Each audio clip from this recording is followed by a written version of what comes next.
Right, so we're just going to walk along Stalin Avenue, and then apparently there's a Stalin statue. Some people still have this romantic thoughts about Stalin and think that Stalin was a really good person. What do you think about Stalin? He's thinking that Stalin was 95% positive and 5% negative. This is Gori, a small provincial city 1 hour by train from Tbilisi. Gori was the hometown of one of the world's most infamous dictators, Joseph Stalin, a man better known to history as Stalin. Yes, Joseph Stalin was Georgian. The son of a shoemaker, the man who would become Stalin spent the first 16 years of his life here in Gori. Under the yoke of the Imperial Russian Empire, in 1894, Stalin moved to Tbilisi, where his revolutionary and Marxist actions began. By 1929, Stalin had outmaneuvered his rivals to become the supreme leader of the Soviet Union, an empire encompassing 1/6 of the world's land surface, stretching from the Baltics to the Sea of Japan. Stalin didn't just lead the party, he became the party. Through brutal methods, Stalin built a regime that crushed dissent, killed millions, deported more, and remade society through fear and force. Stalin never returned to Gori. Tens of thousands of Georgians were executed in the Great Purges, but still, the small city lives in his shadow, quite literally. 7 decades after Stalin's death in 1953, Gori is still home to a Stalin Museum. Streets are named after the dictator, and until 2010, his towering statue stood right outside the city hall. With an expansionist Russia still encroaching on a now independent Georgia's conflicted borders, I was curious to know if, in Stalin's hometown, the Soviet Union's deadliest dictator was revered or if he was reviled. It was time to visit Gori. Alright guys, so I made it to Tbilisi Central Station, and now just waiting for the train in this big old Soviet style station. And the Georgians have got a couple of new trains running and some old Soviet stock, so I'm not sure what the Gori train is going to be. It continues all the way to Zugdidi, which is about 5 hours away, but from Tbilisi to Gori should only be an hour.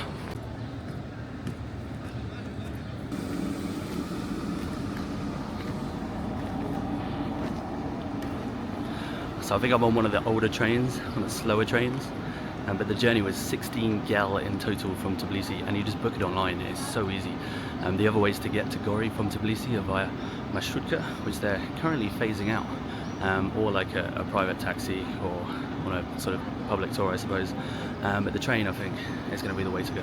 The Soviet train trundled into the Georgian countryside. Directly to the north, sometimes less than a kilometer from the tracks themselves, was the fake border, the administrative line between Georgia and the breakaway territory of South Ossetia. It was a compelling reminder that Georgia's borders are fractured, and in 2008, Gori was the scene of a Russian and South Ossetian invasion. Missiles, artillery shells and rockets rained down on Stalin's hometown. For 9 days, Gori was occupied by the invading forces. Me wonder, could old Joseph and the Soviet leaders that followed ever have imagined that their once mighty communist union, within which Georgia was a Soviet republic, could ever have fallen apart so quickly and so dramatically? Alright, so made it to Gori. You got to walk over the tracks to get on.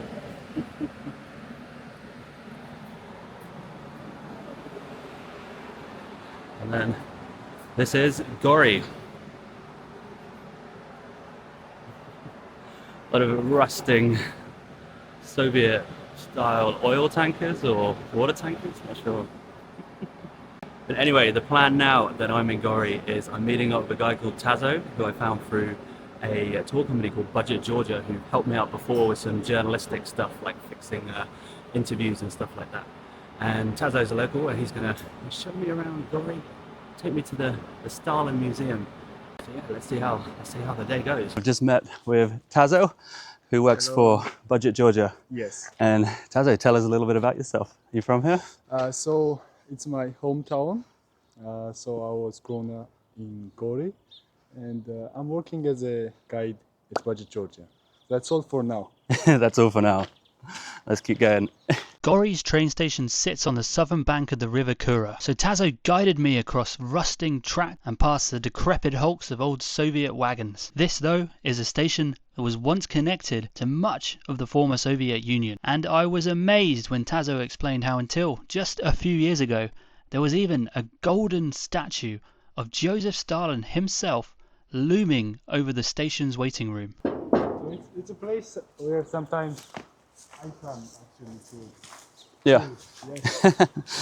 A good spot to relax. We've just been walking across the train tracks from the station. And yeah, some chill out carriages. You can relax. Bit of nostalgia. And this is the Kura River? Yes, yes. After crossing the train tracks and the river Kura, I was now in Gori. My investigation into Stalin's legacy could begin. All right, so we're just in the center of Gori and we're now on Stalin Avenue. All right, so we're just gonna walk along Stalin Avenue and then apparently there's a Stalin statue up in the town. Oh, there used to be a Stalin statue up in the town center. So I'm standing at the place where there was a Stalin statue before till 2010. Now this statue is moved to the park. Actually, this is Stalin Avenue that we are right now, one of the longest avenue in Gori, and here we have the Soviet time government administration building. Now we call it Sacrebulo. It was built in 1951 and it's actually pretty beautiful. Yeah. So the Stalin statue was removed in 2010? Yes. Yeah. Yes. And was it like, did the locals want it to stay or did they want it to go? Or? So there was a mixed reactions about this. There are some people who were against this decision to remove it from here. There still are some people who have much respect for Stalin and think that everything that they tell us about Stalin is changed by Khrushchev or other people who wanted to make it like that. Oh, I see. It's their belief, yeah. I have talked with them a lot of times and this is their general idea. Right. Why do they still believe that he was a good person? Or not a good person, but maybe a good leader? Or... Actually, he was a really strong leader for the Soviet Union, but he was not for Georgians. Describing Georgians as an arrogant and bully people of other minorities like Ossetians, Abkhazians, Armenians. Stalin shouldn't be a person loved by Georgians, but there are still some people who love it, and me personally, I don't really understand this concept. Yeah, seems a bit crazy, right? It feels crazy. He's responsible for the deaths of a lot of people, Yeah. from Gori also, from Georgia. As we made our way to Stalin Park, it was curious to think that Georgians, who'd suffered so much under the dictator, could still revere Stalin. But moments later I'd meet a local man who did indeed hold Gori's most infamous son in high regard. This whole park where we are now, this is all Stalin Garden. And you'll see in a minute as we'll go there, but behind me is Stalin's house and then the Stalin Museum.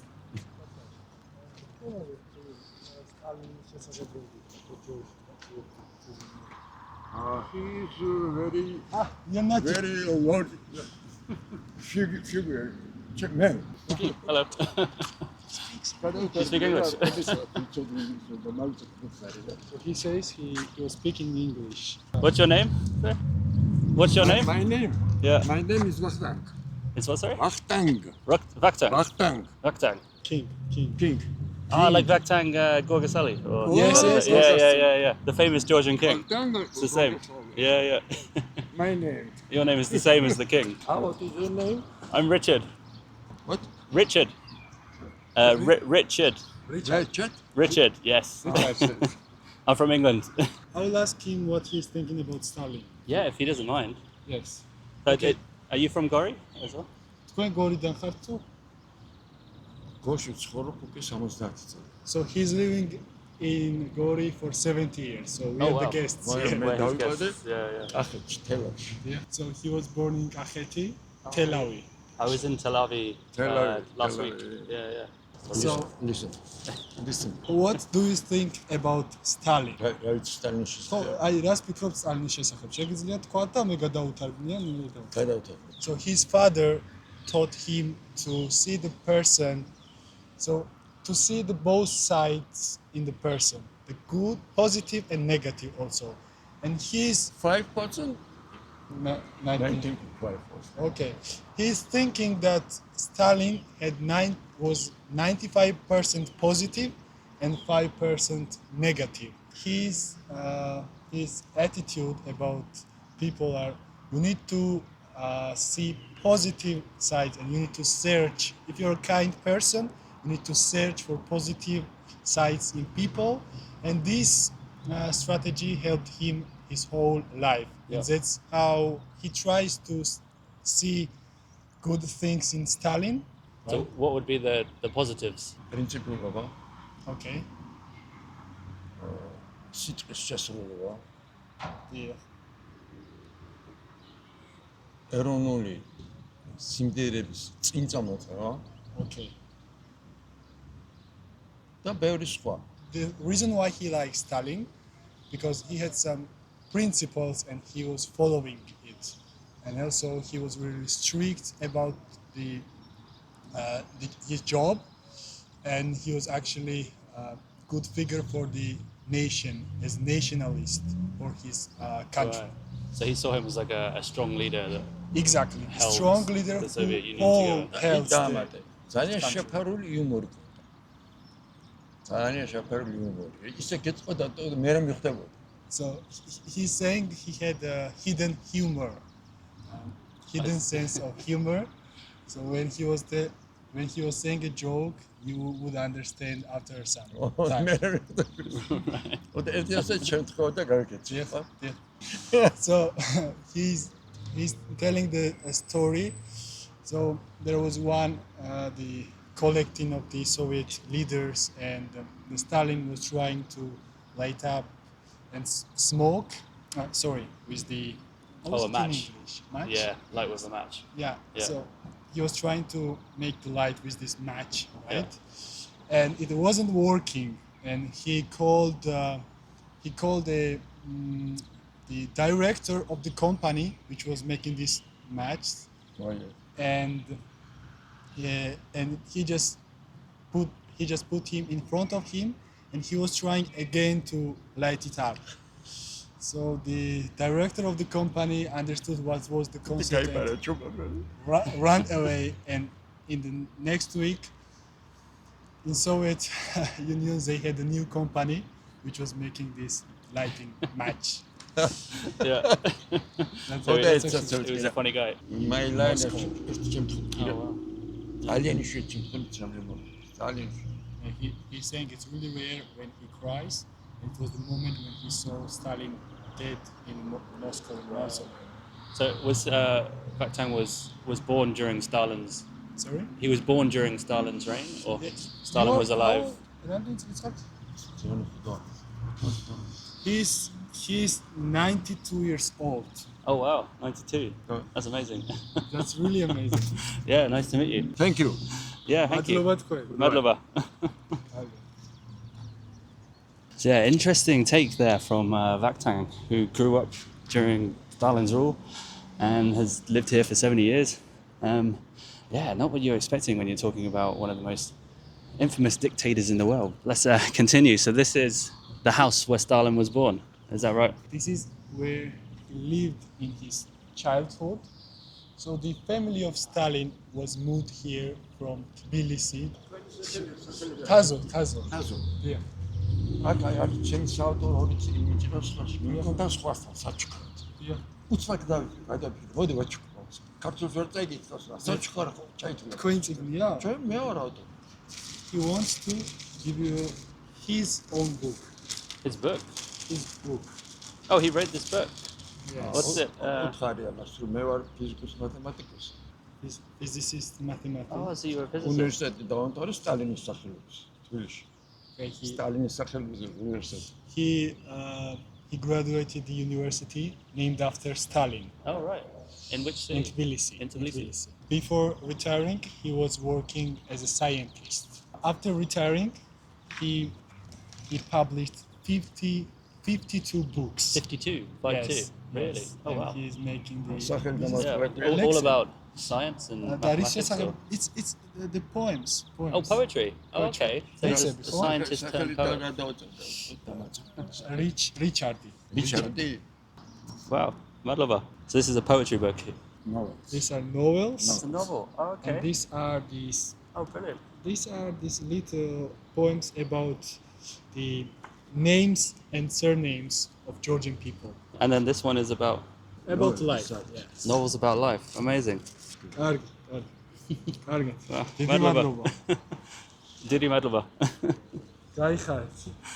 It was something special because he speaks in English. Yeah. And those are only scientists or really educated people Right. in Georgia who are over 70 and speak English. I was shocked. I knew it was something special. So he's very well educated. Speaks probably English, Russian, Georgian. Russian, I'm sure he speaks Russian Yeah. like fluently.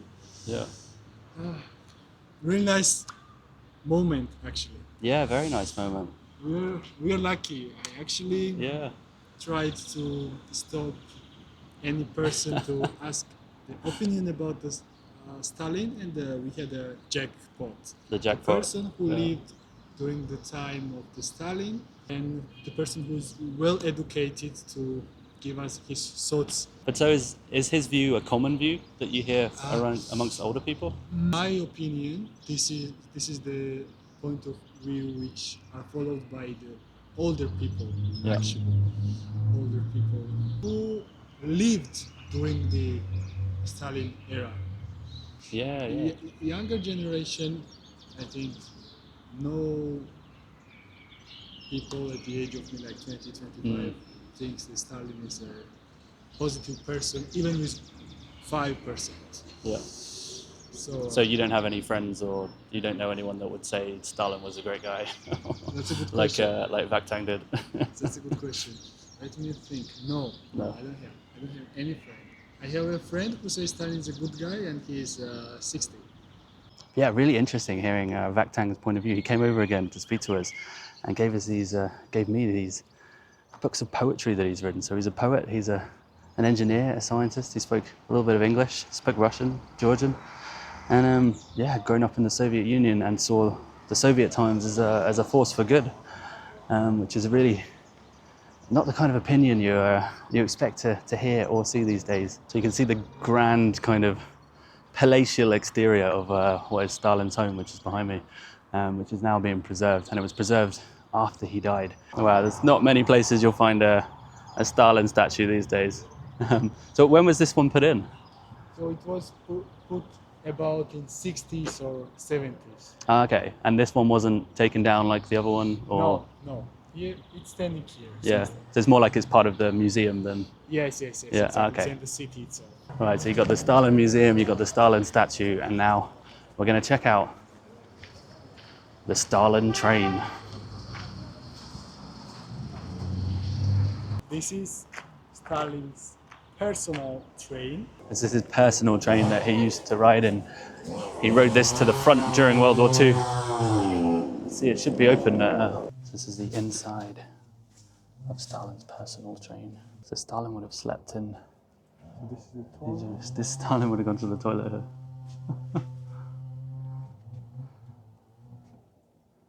It's bath as well. And this is Stalin's Stalin's bed. important Stalin's bed. So he would have slept in this exact bed. Yes, exact bed. That's crazy. Exact bed. The dining carriage, I guess. This we're gathering here. Just going to head into the museum and see if we can find like a specialist, a Stalin specialist, as if that's a profession. Tazo was saying that they don't generally like being on camera. The museum's a little bit one-sided, so they might not want that point of view advertised to the world. But let's find out. Oh wow.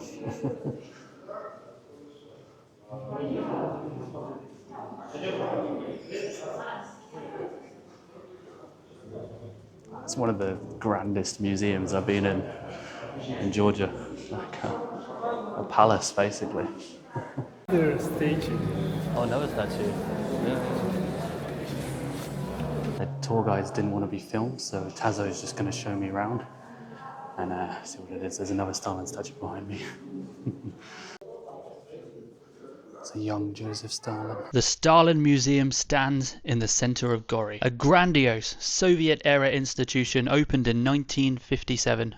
4 years after Stalin's death. The building itself feels frozen in time. High ceilings, red carpets and marble columns. A monument not just to a man, but to a very particular version of history, where Stalin is the hero. The upper galleries of the museum trace the life of Stalin. From his birth here in Gori, his rise through the Bolshevik movement, to his leadership of the Soviet Union. Portraits of Stalin hang on every corner of the museum. You'll find his personal belongings, his smoking pipe, writing desk, his boot, and even, somewhat creepily, his death mask. Behind glass cabinets are the gifts presented to Stalin from statesmen across the world on his 70th birthday, and the tone of the museum remains largely celebratory, relics of a narrative that once cast him as a great statesman and a wartime leader rather than a dictator. In the main galleries there's little mention of the millions he sent to the gulags, the minorities he deported to the steppes of Central Asia, and those who died under his leadership. The museum is very much the product of the Soviet era, a time when there was only one truth. Only in recent years there was a small room added to the ground floor, an afterthought to acknowledge the darker chapters of his rule,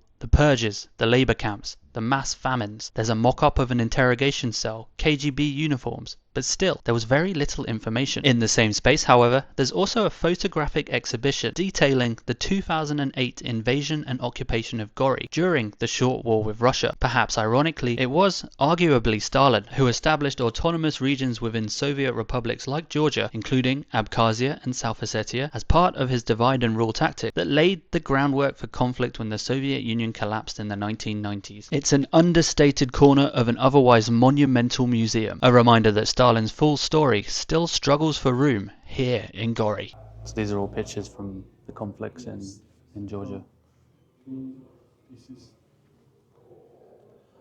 This is the. Oh, that's Gori. So this is the. Yeah, statue. so that was the Stalin statue. Yes, the 9 meters. Yeah. The 9 meters of the stand and 6 meters. So this was 2008. Yes. Was it during the war? So that's a Russian missile that landed in front of the Stalin statue. Or Really interesting picture crazy, yeah. from 2008 war. Oh wow. This is Gori. Yeah. This is Gori center. The crossroads that we. Oh, where we were walking walked. earlier. Yeah. Yes. Oh wow. This is Stalin Avenue. Stalin Avenue. Yeah. Wow. So Gori was really hit by the war in 2008 So the center. by the Russians. Yes. Fortunately.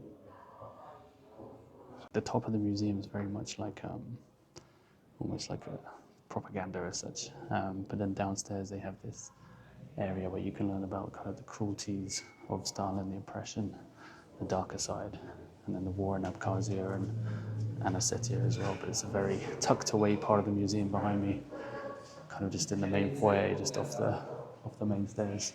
But I think it's better to have this at least than to not have anything at all. What are your thoughts on the museum, Tazo? Do you think it's a good idea or a bad idea, or? To make a museum of Stalin? Yeah. I think it's if we see Stalin as a historical person, I think it's great museum with great staff and great administration. As we talked about this, they show his good and cruel sides also. So yeah, you do get the kind of small perspective, but it's very much like a kind of North Korean museums that I've been to in Pyongyang a couple of years ago, especially when you see all the gifts from different parts of the Soviet Union and different countries that have been presented to Stalin on his 70th birthday. But yeah, I mean, it's historically the building itself and the town itself is really fascinating, and then you do get to kind of that insight of what the Soviets in that era would have thought of Stalin, perhaps. But it's still, for me, very much quite one-sided. Now Tazo's going to take me to Gori Fortress, where we're going to learn a little bit more about the ancient history of the city, and from where we can apparently see the Ossetian region because it is very close to Gori. So we'll get a sense of just how close the sort of borderlines are in Georgia.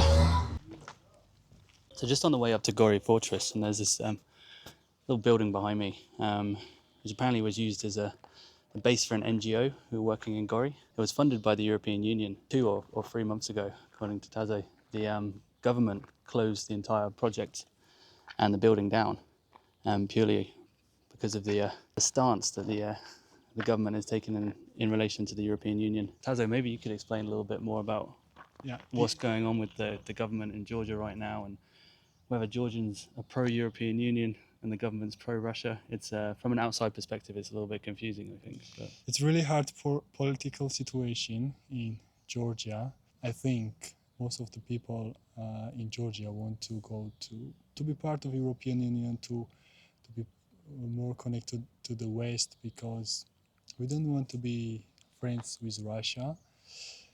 But we had a recent war in 2008, for example. In 90s, whenever we trusted Russia, never. So they always betrayed us. So we want to find another friends, which is, for example, the European Union. There was massive protests that I personally attended, like for months, 2 months. in Tbilisi. Yes, in Tbilisi, it started in 2024 November.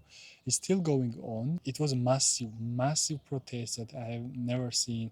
Like, I think it was like about 200,000 people protesting the decision of the government, which was the one day they decided to, hello, we're not going to negotiate with European Union at all till 2028. And this was really frustrating for Georgian people. 200,000 people protesting, and Georgian government used really harsh ways to make this protest calm down. They used gas. They used the like actual power. They tortured about 500 people. People that were arrested. Yes, people who were arrested. We were so scared to be arrested because we heard what was happening there. 500 people literally tortured. Yeah. People were left in the car, and they were throwing gas in the car and closed the car. Oh, like tear gas? Or? Yeah, it's the gas which make you. Yeah, you cannot breathe for some time, and it burns, and it's really not pleasant. That's crazy. They beat up all these people. Oh wow! And have the protests changed anything at all in Georgia yet? I think the government, nothing. The Georgian government brought this new law that we call Russian law about the NGOs, and so they were restricting the fundings from European Union. Right. So is that why this one here was closed down? Exactly. To put in easy words, Georgian government tries to just be really friendly with Russia. Pro-Russian. Yeah. It's pro-Russian. But the people are pro-European mostly. Yeah. They're afraid of Russian military, and I understand that. Yeah. Some people have voted for Georgian Dream, pro-Russian government, because they're afraid of Russia. This is the sad. Georgia always had hard time. We always fight for survival, and we will continue fighting some point. Yeah. Now let's go to Gori Fortress. This have been built and rebuilt a lot of times, but the oldest fortress here was in about 2nd century before the Christ. The current form that we see now is made by Heraclius II in the second half of 18th century. Gora means a hill in Georgian, and Gori, the name of the city, comes from the hill, which is in the center of the city, and we have this beautiful castle. A lot of Georgian flags. Yes, I'll say it about. So we're just on top of Gori Fortress, and we're just gonna head to the viewpoint and see just how far we can see across Georgia. That side, we see the mountains of Caucasus, the houses near the mountains, Skin Valley region. Skin Valley region. So Yes. you don't call it South Ossetia? I'm saying it wrong. Yeah, we don't. You wouldn't we say don't. South Ossetia. Actually, some people love to call it Samachablo. Samacheblo. Yes. Till 1770, there was just 500 families in Gori. Oh wow. So it's a small place. Really small place just around the fortress. Yeah. And it has grown much Yeah. during the Russian Empire time. We mostly mention Russia in negative context. We have the reason for that, but to see this perspective, in 1717 you have 2,500 people in Gori. In 1989 you have 70,000 people. You see the growth of the population, which is positive. So there are some good things that Russians did for Gori. For example, the bridges, the infrastructure Soviet Union built for Gori, the metro in Tbilisi, the hydroelectric stations. They did a lot of good stuff also. Yeah. A lot of good stuff. They wanted to be superior on us. That's Yeah, only things that they wanted. So this is a small introduction of my sweet hometown. What's it like living here? It's a nice Yeah. place. It's a nice place to live. Small, calm town. You have all the infrastructure you need. Safe, extremely safe. There are jobs, not really well paid to be honest, but there are jobs. Some jobs, So, yeah. so you can live. You can Yeah. live. So for Georgian people, that's sometimes more than enough. Yeah. No traffic, no noise. Just Peaceful place peaceful place. these days. Safe, much safer than Tbilisi. Everybody knows everybody. It's like Yeah. Small town. Small town. Yeah, yeah. So There you go. A lovely place to live. As we looked across the Gori skyline, I realized that this is a city that doesn't offer easy conclusions. Gori is a place where history hasn't fully settled, where pride, trauma, and silence all coexist. The story of Stalin begins here, but it doesn't end here, and neither does the story of Gori. This is a city that's been bombed, invaded, and now Georgia continues to find itself at a crossroads. Russia or the European Union? That's the question hanging over Georgia. Walking through the ruins of Gori Fortress, seeing statues of Joseph Stalin, you feel the weight of empires and histories looming large over this small Caucasus nation. What, I wondered, would the Soviets have thought of wars in Georgia and Ukraine, of a fragmented empire? The only constant, it seems, is change, and Georgians continue to persevere, whatever the adversity they face. That same afternoon, Tazo took me north, just a few kilometers from Gori, where I found myself face to face with the reality of Georgia's borders on the administrative boundary with South Ossetia, a place where locals and foreigners alike cannot cross into what Georgians claim to be their territory. But that is a subject for my next video. For now, thank you for watching.